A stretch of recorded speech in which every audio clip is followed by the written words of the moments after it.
Hello, this is Katrina, the owner of COS Marketing Agency, and today we're going to talk about YouTube and how to reach a wider audience with your YouTube content and YouTube ad campaigns. Before we get started, remember to like, share, subscribe, and comment below if you have any questions. If you subscribe, click that notification bell so you can be notified whenever we post content. We post every single week about social media marketing, organic advertising, and a whole lot more. Let's get started about YouTube ads. So there are lots of ways to utilize social media. Social media is encompassed by God knows how many sites nowadays, dozens maybe, but YouTube is one of the top dogs. YouTube encompasses a wide audience, one of the biggest types of audiences, and as far as subsections, you got old, young, rich, poor, all different races, colors, creeds, age ranges, you name it. The industry that you're in, there's probably a million different YouTube videos, and I can go on and on. YouTube is an exploding platform, and what we like about it the most is that it has a friendly partnership with Google. You can also view YouTube videos on larger devices than most other social media platforms, such as your television. So it has a lot of applications, and it gives you the ability to reach people in different ways you would not be able to. It also has a search function that's a little bit similar to Google. So you have the ability to have your videos rank potentially for months, if not years, if the content is called evergreen or continuously relevant, a subject where your prospects and your potential clients may want to know for days, months, years in advance. These are all great things about YouTube, but how do you get to reach a wider audience? Well, most people jump right away into ads. I want to tell you to take a step back and focus mostly on the strategy and the organic side of advertising, meaning outside of the paid ads, before you spend $1. Get some information about what your audience is looking for first, plan it strategically, plan out videos at least once a week or more, and utilize short form content in between then almost every single day. So you should have 1 or 2 videos per week, but on the days you don't have videos, I should be seeing short form content. I should be seeing text posts on your YouTube channel, which is what you can do under that community function. And as far as the content itself, it should be obviously engaging thumbnails, the whole 9 yards. But you also want to make sure that you optimize each video. Do not run an ad campaign on a video that's not properly optimized. YouTube and Google is going to withhold that video, and you're going to get a small amount of reach.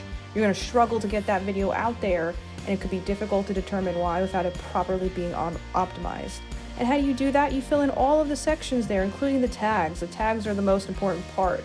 You want to see your YouTube tags kind of like SEO on a WordPress website, right? They're kind of similar, not exactly the same. They're different platforms, but the concept is very similar. So if you want your ad spend to go further on YouTube, or you just want more organic reach, you just want your YouTube channel to get out there more, make sure you optimize your videos and the channel itself. There are separate functions that connect to the organic reach of your channel under the settings section of your main channel. Make sure that is all filled out and set up. A lot of channels I go to, they still have the random set of letters and numbers on their URL instead of their actual full URL. That's a dead giveaway. This channel's not optimized. I know right away that is someone who needs to do some channel maintenance, needs a little bit of an overhaul. That's just one of many things that will stand out to you. But if you go on the back end, you're going to see lots of things that might be a little bit more difficult to see from the front end that you want to tweak and update.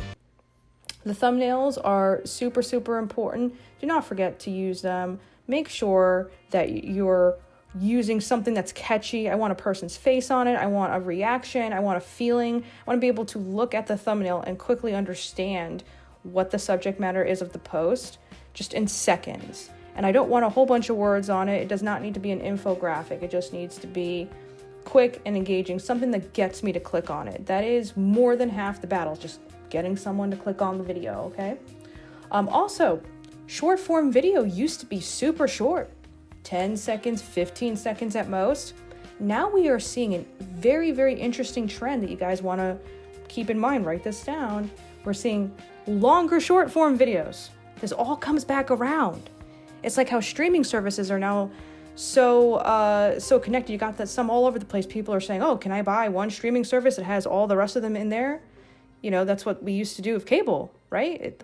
It's interesting. Every trend, whether it's style or technology, it ends up coming back around, right? Now the short form content is getting a little bit longer. On some platforms, you can post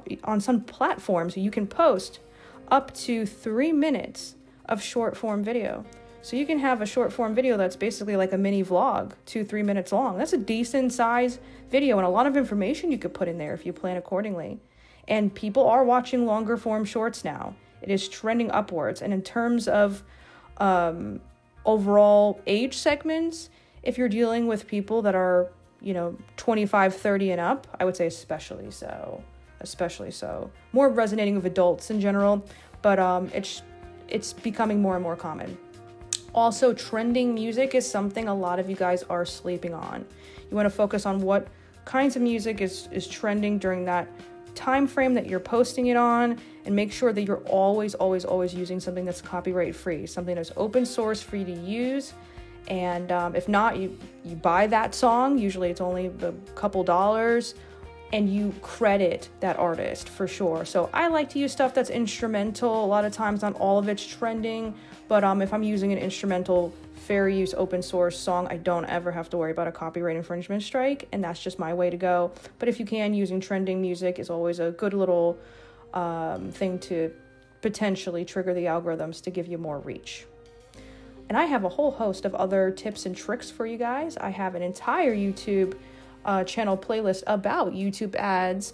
I have other ones about social media marketing. I have some things about SEO. A lot of you guys that are savvy on YouTube get in real deep with SEO because there's a lot of correlation there, as we said. There's playlists about that too. Go ahead and check out our YouTube channel. Remember to like, share, and subscribe. And if you're in a position where you want help from a marketing company to do it for you or to do some of the work for you, give us a call at 407-334-9378, 407-334-9378. Thank you so much, guys. It's been a pleasure, and we'll see you in the next one. Bye-bye.